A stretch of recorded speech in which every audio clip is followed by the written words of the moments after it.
Good morning guys, कैसे हैं आप सब? बेटर? ओके, सो एक बार फिर से स्वागत है आपका हमारे इस यूट्यूब चैनल लर्न विद पायल पे। गाइस, आज के इस सीरीज़ में हम लेकर आ रहे हैं आपके लिए 20 मोस्ट इम्पॉर्टेंट एक्सपेक्टेड एमसीक्यूज़, जिसमें हमारे एग्ज़ाम के हमने हर टॉपिक को कवर किया है। So let's start. First MCQ is Krishna Murthy, एक प्रोफेसर है मैनेजमेंट के। उन्होंने अपनी क्लास में अपने स्टूडेंट्स को प्ले रोल करने के लिए कहा। उन्होंने स्टूडेंट्स को बहुत सारी अलग अलग सिचुएशंस दी। हर स्टूडेंट को मैनेजमेंट के प्रिंसिपल अप्लाई भी किया गया और पर्सनलाइज तरीके से अप्लाई किया। सो यहाँ पे मैनेजमेंट की कौन सी फीचर डिस्कस की गई है? यहाँ पे हमने डिस्कस किया मैनेजमेंट एज एन आर्ट। ऐसा क्यों? बिकॉज आर्ट में क्या होता है, आपके पास एग्जिस्टिंग नॉलेज होती है और आप उसको पर्सनलाइज वे से अप्लाई करते हो। So the next MCQ is a commercial bill is used to, commercial bill है जो वो किस लिए यूज़ किया जाता है? That is used to finance the working capital requirement. Next question is dash is the step in planning process where other managerial function also curve into picture. Planning process का ये कौन सा स्टेप है जहाँ पे अदर मैनेजरियल फंक्शंस को picture में curve किया जाता है? That is implementing the plan. So the next question is name the decision in financial management which determine the overall cost of capital and financial risk of the enterprise. अब देखो, इसका keyword क्या क्या है आपके पास? फाइनेंशियल रिस्क, ओवरऑल कॉस्ट, जिसमें ये कौन सा डिसीजन है जो इनको डिटरमाइन करता है? So the right answer is financing decision. Next question is planning in the absence of control is meaningless. अब इसका मीनिंग क्या है? इसका मीनिंग है कि planning is essential, controlling is essential, both are essential या बोथ आर अननेसेसरी। देखो, यहाँ पे सिर्फ और सिर्फ ये बोला गया प्लानिंग। अगर आप प्लानिंग करते हो कंट्रोलिंग की एब्सेंस में तो वो मीनिंगलेस है। It means they want to say planning is essential. So the right answer is only one. The next question, identify the principle of management follow in the pictorial representation. So what is the meaning of this picture? देखो, remuneration है? नहीं है। Elimination करो। Remuneration का कोई link नहीं है, equity का कोई लिंक नहीं है, सेंट्रलाइजेशन की तो ये बात ही नहीं कर रहा। यहाँ पे ये आपको अथॉरिटी और रिस्पॉन्सिबिलिटी की तरफ शो ऑफ कर रहा है। So the next question is dash is not the participant in money market. Money market का इनमें से कौन सा पार्टिसिपेंट नहीं है? तो क्या आरबीआई मनी मार्केट की पार्टिसिपेंट नहीं है? आरबीआई तो है, सेबी भी है, एनबीएफसी ये भी है, नॉन बैंकिंग फाइनेंशियल कॉरपोरेशंस। तो the right answer is mutual fund. Next question is many reputed business organisation keep a database. अब देखो, ये जो क्वेश्चन है ना, इसका कीवर्ड ही सिर्फ और सिर्फ डाटाबेस है। जब भी आपके पास केस स्टडी में डाटाबेस वर्ड आ जाए ना, समझ लेना ये सिर्फ और सिर्फ कैजुअल कॉलर जो हमारे रिक्रूटमेंट के एक्सटर्नल हैं उनके बारे में डिस्कस कर रहा है। Next is which of the following statement is false. इनमें से क्या फॉल्स है? तो क्वेश्चन रीड करते हैं। If a firm's business risk is lower its capacity to use डेप्ट इज हायर। कह रहा है कि अगर फर्म का बिजनेस रिस्क कम होगा तो डेप्ट की कैपेसिटी क्या होगी? ज़्यादा होगी। ये बात तो बिल्कुल सही है। If the stock market are bullish तो यूज ऑफ इक्विटी प्रेफर की जाती है। Right. Working capitals affect the both the liquidity as well as profitability. This is also right. Current asset are never finance through long term sources. ऐसा तो नहीं है, current asset को long term sources से भी फाइनेंस किया जाता है। सो द राइट ऑप्शन आएगा ऑप्शन नंबर ए। देखो, इसके अंदर दिया हुआ ना ऑप्शन डी, तो ये स्टेटमेंट हमारी फॉल्स है। Next is divisional differentiation is suitable for the organisation planning for expansion and diversification. तो असर्शन कह रहा है डिविजनल वाला वही सुटेबल है जहाँ पे ऑर्गेनाइजेशन एक्सपेंशन और डाइवर्सिफिकेशन का प्लान करता है। तो this is right. Next, separate department can be added to the divisional structure easily without bothering the prior department. इसमें हम सेपरेट डिपार्टमेंट को भी बना सकते हैं, तभी तो डाइवर्सिफाई हो जाएगा ना बिजनेस। तो इसका आंसर आएगा both A and R are true and R is the correct explanation of A. Next is treasury bill को कौन इशू करता है? ट्रेजरी बिल को इशू किया जाता है सिर्फ और सिर्फ रिजर्व बैंक के द्वारा। सो the right answer is option fourth. Option fourth कहाँ पे है? बी पे है. तो बी इसका आंसर हो जाएगा. आर यू गेटिंग ना? Next 12th. Alpes Limited is registered with an authorized capital of 10 crore. The paid up capital of the company is 6 crore. The company was facing shortage of fund. The management of the company are decide to raise fund by issue of 1 lakh equity.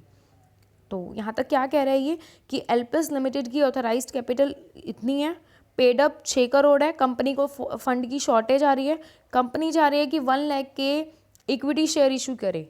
The issue was fully subscribe हो गए हैं and this it was realise that the funds raise were in the excess of actual requirement.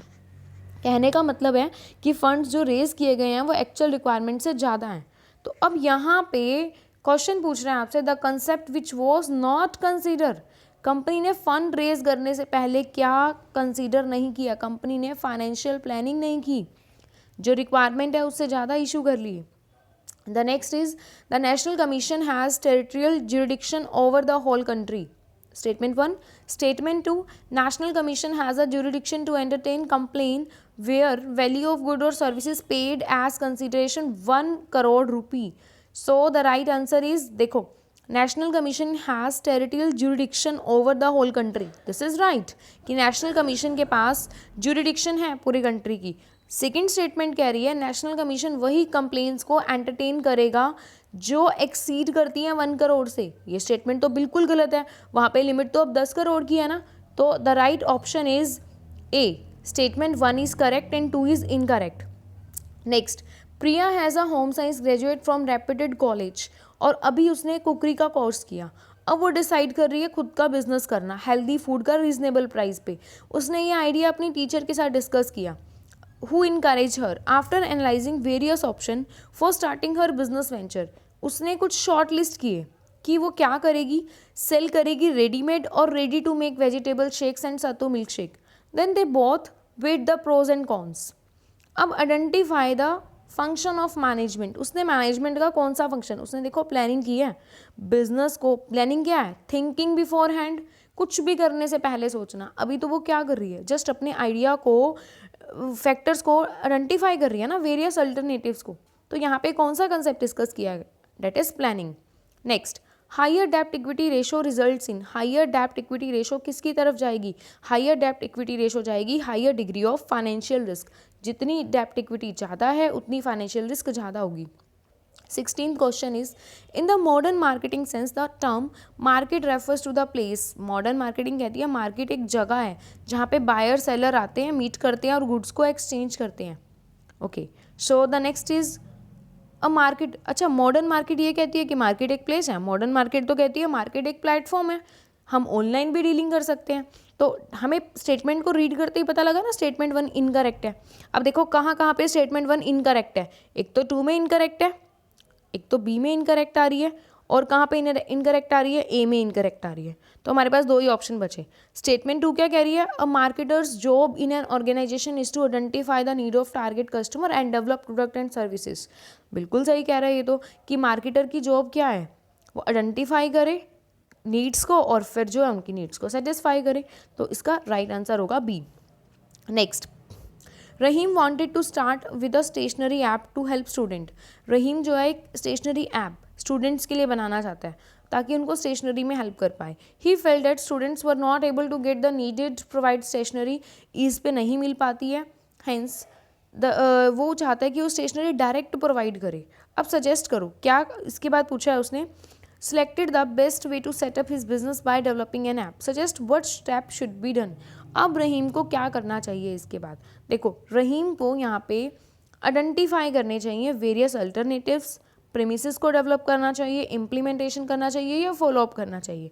तो रहीम को यहाँ पे अपने plan को implement करना चाहिए. क्यों? क्योंकि रहीम ने बेस्ट तो वे ढूंढ ही लिया ना. अब हम ये तो नहीं कह सकते कि अभी वो वे फाइंड करेगा. अल्टरनेटिव उसके पास थे बहुत सारे स्टेशनरी प्रोवाइड करने के. उसने क्या चूज़ कर लिया? ऑनलाइन, कि मैं ऐप प्लान करूँगा. तो अब उसको अपने क्या करना चाहिए? इम्प्लीमेंट करना चाहिए. नेक्स्ट है मैच इट. इफेक्टिवनेस का मतलब क्या होता है? देखो इसको लर्न करने की एक ट्रिक बताती हूँ. जब भी आपके पास ये वर्ड आ जाए ना इफेक्टिव, TIVE, जब भी टिव आ जाए, टिव जो है ना वो आपका हमेशा रिलेट होगा टाइम से। टिव मीन्स टाइम, एक सेकेंड कलर वेट, देखो टिव मीन्स क्या होगा, टाइम होगा, और CIENCY मीन्स कोस्ट। देखो TIVE ऐसे थोड़ा सा सिर्फ याद करने के लिए कि जब भी हमें टाइम पे कंप्लीट करना है वहाँ पे हमारे लिए कॉस्ट मैटर नहीं करती है, और एफिशिएंसी मीन्स कॉस्ट मैटर करती है, टाइम मैटर नहीं करता। तो 18th का आंसर चेक करते हैं। ए का क्या होगा, इफेक्टिवनेस। इफेक्टिवनेस मतलब टाइम पे करना। बी एफिशिएंसी, अब एफिशिएंसी क्या है कि मिनिमम कॉस्ट पे करना, राइट। फिर बच गया प्रोसेस। प्रोसेस क्या है, कंडक्शन ऑफ वेरियस एक्टिविटीज़ ना, तो right answer is B. Clear. The source of finance carrying to fixed obligation. Source of finance में दो ऑब्लिगेशन आ रही है, इंटरेस्ट और रिडम्पशन, तो ये किससे रिलेटेड है, ये आपकी डिवेंचर से related. Next, which function of management is controlling. Controlling का कौन सा फंक्शन है, controlling is the last step, as we all know. POS DC, तो first second third fourth fifth, तो this is fifth step, right. अब option देखो, option में क्या कह रहा है, सेकेंड थर्ड फर्स्ट लास्ट, तो last. Okay guys, I hope आपको ये सीरीज पसंद आई होगी। वीडियो को ज़्यादा से ज़्यादा शेयर करना सो डैट बच्चों का एग्जाम बहुत अच्छा हो। These are the very expected MCQs। Okay, thank you so much. Video अच्छा लगा हो, कोई कमी लगी हो, कमेंट करके ज़रूर बताना।